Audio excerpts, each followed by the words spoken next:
दुनिया की सबसे अहम तेल सप्लाई लाइन हॉर्मुज़ स्ट्रेट अब संकट में है।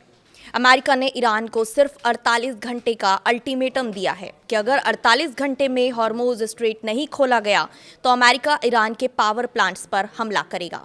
इस पर तेहरान ने भी तुरंत जवाब दिया है और कहा है कि स्ट्रेट ऑफ हॉर्मुज़ केवल उनके दुश्मनों के लिए बंद रहेगा। नमस्कार, मैं हूं अंजलि राठौर और आप देख रहे हैं न्यूज़ 18 का डिजिटल प्लेटफॉर्म। मिडिल ईस्ट युद्ध अब तेल की लड़ाई में तब्दील होता दिखाई दे रहा है। इस पर अमेरिका लगातार बयान दे रहा है, लेकिन इस बार के अमेरिका के बयान ने दुनिया में हड़कंप मचा दिया है। अमेरिका ने ईरान को 48 घंटे का अल्टीमेटम दे दिया है। 48 घंटे में हॉर्मुज़ स्ट्रेट नहीं खोला गया तो ईरान में तबाही मचेगी। इस पर तेहरान ने कहा है कि हॉर्मुज़ केवल उनके दुश्मनों के लिए बंद रहेगा। वहीं अन्य देशों के जहाज अभी भी इस रास्ते से गुजर सकते हैं, लेकिन उन्हें सुरक्षा और तालमेल के लिए ईरान से संपर्क करना होगा। विशेषज्ञों का कहना है कि ईरान की ये नीति वैश्विक ऊर्जा बाजार के लिए एक बड़ा झटका साबित हो सकती है। हॉर्मुज़ स्ट्रेट दुनिया का एक अहम तेल मार्ग है और इस रास्ते से करीब दुनिया का 20% तेल और गैस होकर गुजरता है।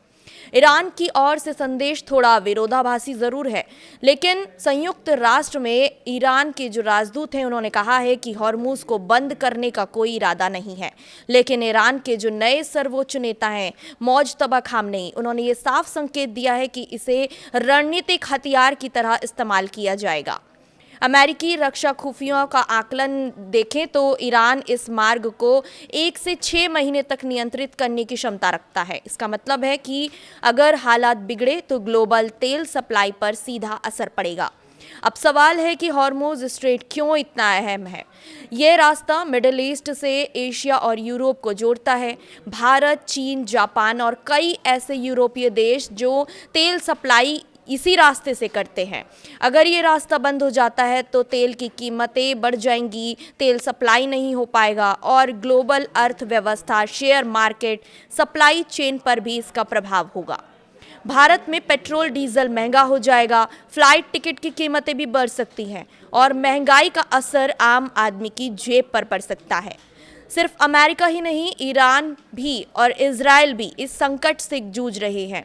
प्रधानमंत्री नेतन्याहू ने साफ कर दिया है कि दुश्मनों पर हमला जारी रहेगा और असल में हाल ही में ईरान ने इजराइल के डिमोना शहर पर मिसाइलें दागी हैं, जिसमें करीब 20 लोग घायल हुए हैं। ये वही जगह है जहां न्यूक्लियर सेंटर है। इसका मतलब है कि ये सिर्फ बयानबाजी ही नहीं बल्कि जमीन पर भी स्थिति खतरनाक रूप लेती जा रही है। युद्ध से अभी स्थिति इस तरह की है कि अमेरिका बनाम ईरान तनाव चरम पर है। इजराइल बनाम ईरान हमले जारी हैं। हॉर्मुज़ स्ट्रेट खतरे में है और तेल सप्लाई वैश्विक मार्केट पर असर पड़ सकता है। विशेषज्ञों का कहना है कि ट्रंप का अल्टीमेटम तेजी से बदलता हुआ नजरिया दिखा रहा है। उनकी रणनीति साफ नहीं है। वहीं ईरान को झुकाना भी इतना आसान नहीं है। ईरान एक बड़ी आबादी वाला देश है और उसके पास सीधी टिट फॉर टैट वाली रणनीति अपनाने की क्षमता है।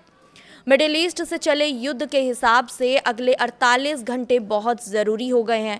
अगर 48 घंटे में हल नहीं निकाला गया तो हालात तेज़ी से बिगड़ सकते हैं और इसका असर दुनिया के हर देश के हर आदमी तक पहुंचेगा। वहीं इस पूरे मामले पर 3 संभावनाएं संभव दिखाई दे रही हैं, जैसे कि ईरान झुक जाए तो तनाव कम हो जाएगा, या सीमित हमले हों तो स्थिति नियंत्रण में रहेगी, या फिर फुल स्केल युद्ध हो सकता है तो वैश्विक संकट पैदा हो जाएगा।